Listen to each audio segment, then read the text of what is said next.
Si tu t'intéresses à l'IA et au business, 2026 va clairement changer la donne. Mais par contre, pas comme la majorité imagine. Aujourd'hui, il y a tout le monde qui parle d'agent IA, d'automatisation N8N, d'une nouvelle IA qui est en train de sortir, mais c'est complètement faux. Construire un agent IA aujourd'hui est devenu super simple et n'est pas une révolution. C'est simple, rapide, mais surtout accessible à tout le monde. Résultat, la concurrence explose. 90% des gens vont se tromper en continuant à essayer de vendre des agents IA. Isolés, dépassés et copiables en quelques heures, voire quelques minutes. Ils vont tout simplement tirer le marché vers le bas et passer complètement à côté de la vraie opportunité. Parce que la réelle opportunité en 2026, ce ne sont pas les agents IA, mais ce sont les infrastructures IA. Des systèmes complets avec des outils connectés entre eux, pas une simple automatisation N8N ou un simple agent IA. Ces outils, couplés entre eux, résolvent un problème coûteux d'une entreprise, que ce soit du temps, de l'argent, des clients, pour lesquels les entreprises sont prêtes à payer beaucoup plus cher et sur le long terme. C'est pourquoi dans cette vidéo, je vais d'abord te montrer pourquoi un agent IA aujourd'hui ne sert plus à rien et ne se vend pas, la différence entre les agents IA et les infrastructures IA, un exemple concret d'une infrastructure IA que j'ai moi-même construit et vendu plusieurs milliers d'euros. Et enfin, pourquoi c'est là que se joue le vrai business IA en 2026. À la fin de cette vidéo, tu auras toutes les clés pour construire ton business IA. Et enfin, gagner de l'argent grâce à cette nouvelle tendance. Juste avant, si tu ne me connais pas, moi c'est Baptiste, fondateur de Velios AI, une agence IA. J'aide les entreprises et les accompagne à structurer des solutions IA dans leur business, afin de leur faire gagner du temps, de l'argent ou des clients. Depuis peu, j'ai la volonté d'accompagner ceux d'entre vous qui, comme moi à l'époque, ne savaient pas comment s'y prendre pour faire de l'argent avec l'IA. Alors si ton objectif en 2026, c'est lancer un business qui utilise l'IA et pas un énième projet que tu finiras pas, je t'invite à suivre attentivement cette vidéo et à t'abonner. Si t'es prêt, on commence. Qu'est-ce qu'un agent IA et pourquoi ça se vend pas cher aujourd'hui? Il faut savoir qu'aujourd'hui, un agent IA résout simplement une tâche qui est isolée. Il n'y a pas de mémoire persistante, ça dépend énormément aussi du prompt que vous mettez dans votre agent IA. Ici, vous voyez qu'on a un agent IA N8N qui a des modèles IA, des outils et qui réalise des actions. On a une automatisation avec un agent IA ici. Mais ici, ça résout qu'une tâche isolée. C'est facile à reproduire, vous voyez, c'est super simple. Il y a du coup une forte concurrence et la valeur perçue est plutôt faible. Vous livrez ça à un client, c'est plutôt faible comme valeur perçue. Et des coûts sont très élevés à l'échelle. Aujourd'hui, avec tous les templates qui sont disponibles sur N8N, c'est très simple de reproduire ça et du coup, c'est peu scalable. Un agent IA, c'est quoi? Ça prend une entrée en utilisateur. Un agent IA qui, lui, a des outils, des modèles et une structure de sortie spécifique va réaliser des actions. Par exemple, vous allez demander à votre agent IA d'aller récupérer tous vos mails et de vous faire une synthèse de vos mails. Il doit être connecté à Gmail avec un outil, mais aussi connecté avec OpenAI pour générer le texte et vous générer du coup une réponse. Donc voilà, ça c'est un agent IA simple. Non, on ne vend pas un agent IA, non, on ne vend pas une simple automatisation isolée. Il faut créer des infrastructures IA. Et c'est justement la nouvelle tendance en 2026, la création d'infrastructures IA. Donc vous voyez ici, on n'a plus un simple agent IA, on a une infrastructure N8N avec des agents IA à l'intérieur, un dashboard pour suivre toutes les statistiques et faire les différentes actions, de l'intelligence artificielle. On peut avoir des systèmes qui n'utilisent pas d'intelligence artificielle, mais la majorité utilise de l'intelligence artificielle. Ça peut être OpenAI, donc ChatGPT, si vous préférez. Ça peut être Claude, ça peut être n'importe quel modèle IA comme Gemini. Des bases de données, parce qu'il faut stocker de la data, et cette data doit être affichée sur les interfaces. Si vous voulez savoir combien ici de newsletters ont été générés, envoyés et ouvertes, il faut avoir la data dans une base de données, on est bien d'accord. Et la différence du coup avec un agent IA, pour une infrastructure IA, on va avoir du coup un ensemble d'outils. Vous voyez ici, si on retourne sur notre agent IA, il y a des outils, ok. Mais ici, l'agent IA, juste ça, ce n'est pas un produit, c'est un outil. L'agent IA lui-même est un outil. Contrairement à ce que vous disent tous les gourous d'internet qui vous disent du coup que ça se vend. Non, ça ne se vend pas, ça ne se vend pas. Ici, ce qu'on doit vendre, c'est on doit vendre toute une logique métier. Donc c'est-à-dire qu'ici, on a un premier outil ici, un autre outil là, un autre ici et un autre ici. Et on les interconnecte entre eux pour créer une infrastructure IA. Donc on a un front-end, une interface si vous préférez. Ça donne une infrastructure IA avec l'orchestration via N8N. Donc il y a des automatisations, des bases de données et des agents IA. Parce que depuis votre front-end, depuis votre interface, que vous n'avez pas besoin de savoir coder pour développer aujourd'hui, mais ça on le verra juste après, vous pilotez vos systèmes. J'appuie sur un bouton, ça déclenche l'automatisation avec l'agent IA et ça fait des différentes actions. Et ça réalise de l'orchestration. Ici, on construit une solution qui résout un problème métier complet. C'est-à-dire que vous, sur une niche spécifique, vous résolvez un point de douleur spécifique. On verra le cas ici après de la newsletter. C'est l'exemple que j'ai pris pour cette vidéo. difficile à copier. Bien sûr, ici, vous faites un truc assez personnalisé.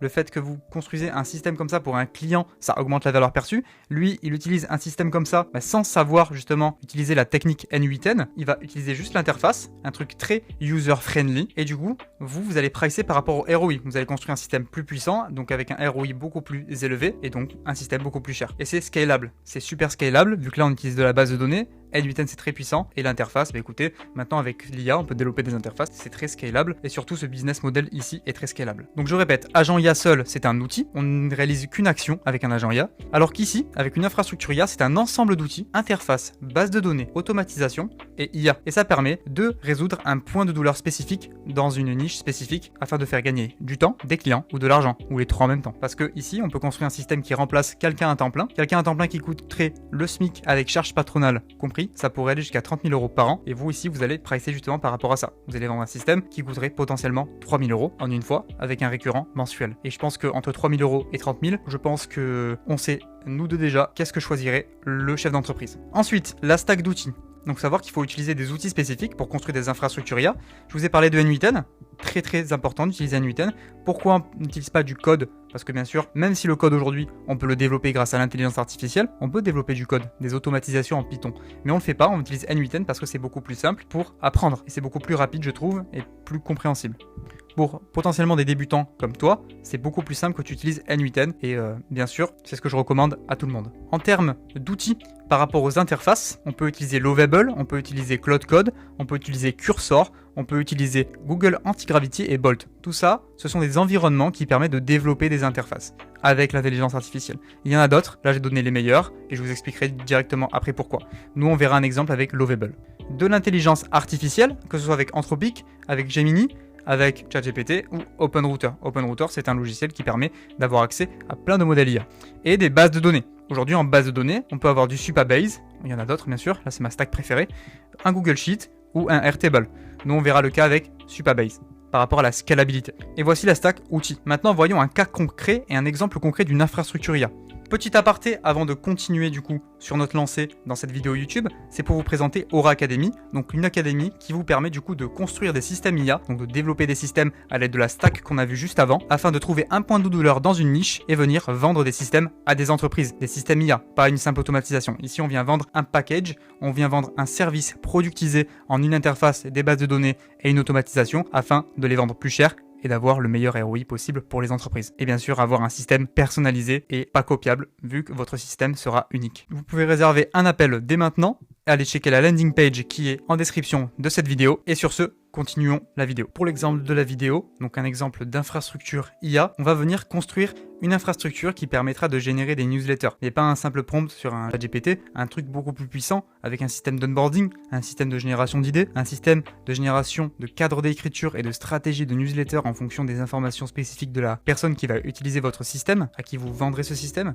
Toute une partie de tracking de statistiques des newsletters, vraiment un écosystème complet afin d'avoir des newsletters qui font 40% minimum de taux d'ouverture et jusqu'à 16% de clics. Un vrai système qui permet d'avoir des superbes statistiques. Des systèmes que j'ai déjà vendus. Donc ici on va voir une démo que j'avais construite au préalable. Le point de douleur aujourd'hui, justement de la création de newsletter, c'est que d'abord c'est ça qu'il faut faire en premier, c'est identifier les douleurs. C'est création de contenu lente, qualité inégale, donc avoir une bonne qualité, long pour reproduire de la bonne qualité, peu ou pas de suivi des statistiques, peu d'idées et manque de régularité. Et tout ça, tous ces points de douleur viennent se solutionner grâce à une infrastructure IA qu'on construit.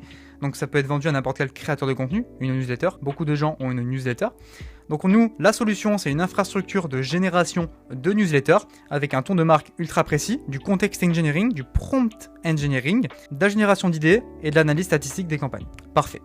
C'est un système donc automatisé, c'est un process qui est réutilisable parce qu'une infrastructure IA peut être dupliquée et scalable super facilement. Et ici, le seul truc que vous allez personnaliser, ça va être peut-être de la couleur, peut-être des petites fonctionnalités en plus pour certains clients en fonction de ce qu'ils veulent, mais à 70%, vous avez un service qui est vendable et scalable. Exemple concret, génération de newsletter. C'est l'exemple qu'on va voir. Donc qu'est-ce qu'il faut? On va sur notre schéma, il faut une interface. On se rend sur Lovable. Lovable qui permet du coup de développer des applications grâce à l'intelligence artificielle, mais aussi des sites. Mais nous ici, on développe des applications. Donc là, je montre Lovable, mais il y a plein d'autres outils que j'ai montré juste avant qu'on peut utiliser pour développer des applications. Mais ici, c'est le plus simple. Pourquoi? Parce qu'on a de l'intégration avec Supabase qui permet de créer des bases de données directement en parlant avec l'intelligence artificielle. Donc c'est super pratique.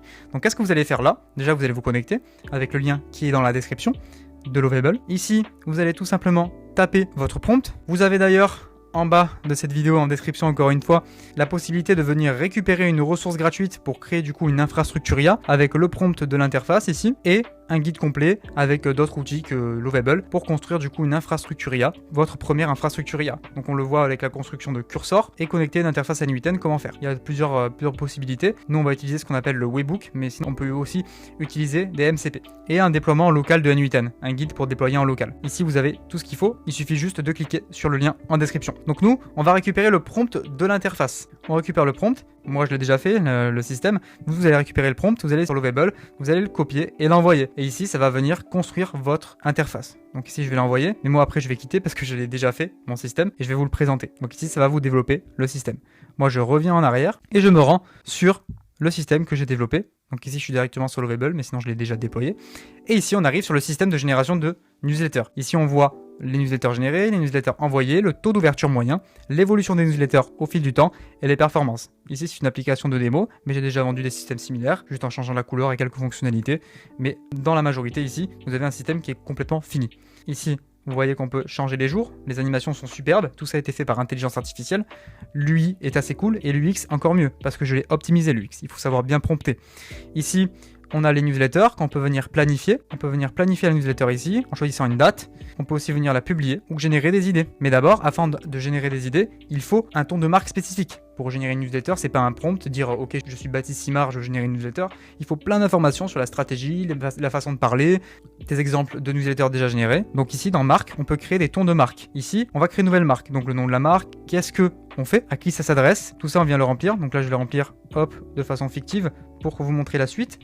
L'identité, comment voulez-vous être perçu par votre audience, quelles sont vos compétences et forces uniques, quelles sont vos valeurs et croyances profondes, qu'est-ce qui vous différencie des autres, racontez votre parcours professionnel, quelles sont vos réalisations marquantes, qui sont vos inspirations tout simplement, comment se passe votre quotidien professionnel. Ici on peut upload des références de newsletter. Donc là, j'en mets 2 comme ça, mais je mets du fictif. Le nombre de mots maximum par newsletter, ça peut être du 600, 700, 800. Des emojis utilisés, non. Un CTA. Le CTA, ça va être par exemple ici vers mon académie IA où j'apprends à construire des systèmes IA. Les sujets à éviter, donc politique, religion, etc. Ici, vous appuyez sur créer votre marque et ça va venir créer votre marque. Et à partir de cette marque, on peut générer la stratégie, générer le cadre d'écriture. Et ces deux patterns vont être utilisés pour rédiger des idées. Et à partir des idées, on va rédiger des newsletters. Aussi simple que ça. Et tout ça se passe sur une automatisation N8N que j'ai construit, qui permet tout d'abord de rédiger la stratégie, ensuite de rédiger le cadre d'écriture, ensuite de rédiger des idées et de rédiger la newsletter en entier. Et ici, ça permet de récupérer les statistiques, mais ça, on va pas le voir, c'est pas le plus important. Donc, comment ça fonctionne? À chaque action sur un bouton que je vais faire, ici, je vais appuyer sur ce bouton, générer la stratégie. Ça va envoyer une requête sur mon automatisation N8N. Donc ici, je vais dans mes requêtes. Donc, je fais stop execution, que bien sûr, j'ai mis des données fictives, des données un petit peu au hasard. Hop, unpin. Ici, on voit que ça a envoyé les données vers le webbook. On récupère les données là. C'est envoyé vers ce nœud ici, Supabase, qu'on verra juste après. Ce sont des bases de données. Ça vient récupérer de la donnée de notre base de données pour l'envoyer juste ici à notre IA. On peut appeler ça un agent IA, oui et non, parce que là on ajoute une IA en fait au final. Et l'IA va venir tout simplement, grâce à toutes les informations, générer une stratégie de newsletter. Donc ici, si je viens appuyer ici pour générer la stratégie de la newsletter, on va avoir la stratégie générée. Quand la stratégie sera générée, elle ira dans la base de données Supabase et s'affichera sur l'interface. Moi, pour le coup, je l'ai déjà fait. Je génère mes newsletters avec. Ici, quand je vais dans stratégie éditoriale, j'ai toutes les informations ici, donc de ma marque en fait. Donc dans la stratégie éditoriale et dans le framework d'écriture. Mon profil, comment je parle, les phrases que j'utilise majoritairement et tout ça. Donc c'est le cadre d'écriture. Et tout ça, c'est utilisé pour générer des idées. Donc ici sur N8N, vous voyez que ça a généré ici le truc en HTML qui sera enregistré dans la base de données. On va directement aller voir cette base de données. Justement, on utilise Supabase. Il y aura le lien dans la description pour vous rendre sur Supabase pour regarder. Et vous, ce que vous allez faire, c'est que vous allez créer un projet sur Supabase, Start Your Project, et vous arriverez ici sur votre projet. Une fois que votre projet est créé, ici vous voyez que j'ai créé plusieurs tables. Mais ces tables, je les ai créées encore une fois avec l'IA. Pourquoi? Parce que sur Lovable, si je vais ici dans Settings, puis dans Connector, j'ai justement Supabase qui est juste ici. Et en fait, vous allez connecter votre Supabase depuis Lovable. Et ensuite, quand vous allez lui dire « Ok, crée-moi ça, crée-moi ça, crée-moi ça. Il va venir créer vos tables, faire les modifications sur les tables, il va tout faire. Et c'est ça qui est super puissant. Au final, vous juste vous promptez et vous construisez vos automatisations sur n8n. Et encore les automatisations n8n, on peut en construire la majorité maintenant avec l'IA, mais c'est pas le sujet de cette vidéo. Et ici, du coup, on a la base de données. Et dans cette base de données, on enregistre les différentes datas. Ici, on enregistre la newsletter stratégie, par exemple. Cette stratégie newsletter va être, du coup, enregistrée dans la base de données, puis affichée grâce à du code développé par IA sur notre interface ici. Idem pour le framework d'écriture, donc le cadre d'écriture si vous préférez.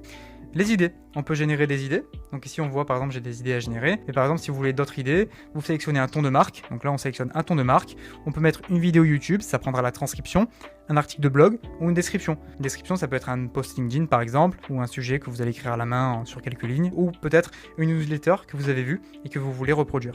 Ici, qu'est-ce que je vais faire moi? Je vais pour tester du coup outils IA top 10 fin 2025 par exemple. Je vais faire créer l'idée, ça va envoyer encore une fois les données vers n8n. Ici, ça a déclenché le webhook. Voilà, donc là je fais stop execution. Hop, on va aller voir tout ça. Et ça a envoyé du coup vers ici, qui va venir générer les données. Ça vient récupérer les informations de la marque. Les informations de la marque, ça va être quoi? Ça va être du coup la stratégie de la newsletter et le cadre d'écriture. Et grâce à ça, il va générer les idées. Donc c'est ça qui est cool. Et ça vient générer les idées grâce à de l'intelligence artificielle. Si jamais on utilise une vidéo YouTube, ça vient récupérer la transcription et ça vient reformater les sous-titres. Ou sinon ça vient extraire le HTML d'une page web afin du coup de donner l'article de blog, c'est pour le cas blog, à votre IA. Ici vous voyez que l'IA a généré des idées. Ici voilà, hop, elle a généré des idées. Et ensuite ça enregistre les idées dans la base de données. Et grâce aux idées, donc ici on a plusieurs vues d'ailleurs, vue Kanban et vue table, on peut faire vraiment pas mal de choses, le design est assez sympa aussi. On partait des idées, dans du coup idées, on peut faire utiliser, et là pareil on vient sélectionner encore un ton de marque, une description, une vidéo YouTube ou du blog, et qu'est-ce qu'on fait? Tout simplement là, on vient encore donner un sujet et être envoyé directement vers n8n encore une fois. On envoie directement vers n8n, encore une fois on va dans exécution, on vient le couper parce que moi je vais vous le montrer, donc là on coupe pour que je vous montre ça de plus près. Debug in editor, hop, je refais debug in editor, et là ça vient du coup générer ici la newsletter avec encore une fois un EIA, et ça va être enregistré ensuite dans la base de données.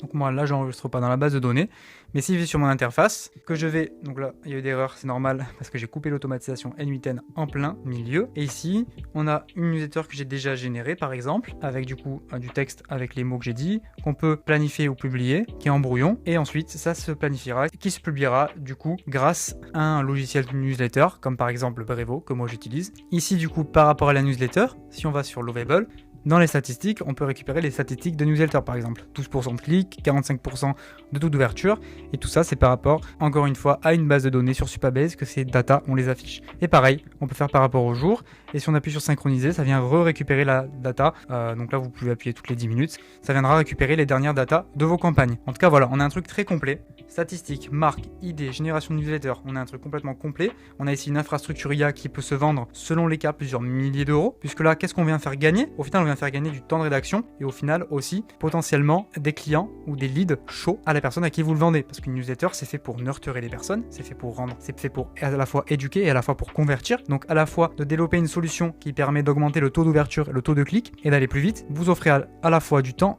et des clients, donc c'est super puissant et le ROI est vraiment mesurable grâce aux statistiques des campagnes et à la qualité de votre infrastructure. D'ailleurs ici l'IA qu'on a utilisé, ça a été GPT-4o mini par exemple, mais on peut utiliser n'importe quelle IA.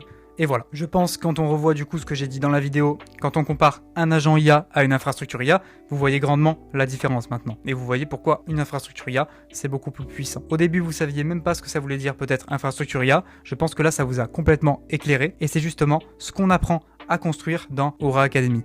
J'espère que cette vidéo vous aura plu. Dites-moi en commentaire si vous avez peut-être potentiellement entendu parler déjà des infrastructures IA, si vous en avez construit. Si vous avez bien sûr aimé la vidéo et si vous avez des questions spécifiques sur ce que je vous ai montré dans cette vidéo, à laisser un like et bien sûr à vous abonner si c'est pas toujours fait. Et moi je vous dis à bientôt.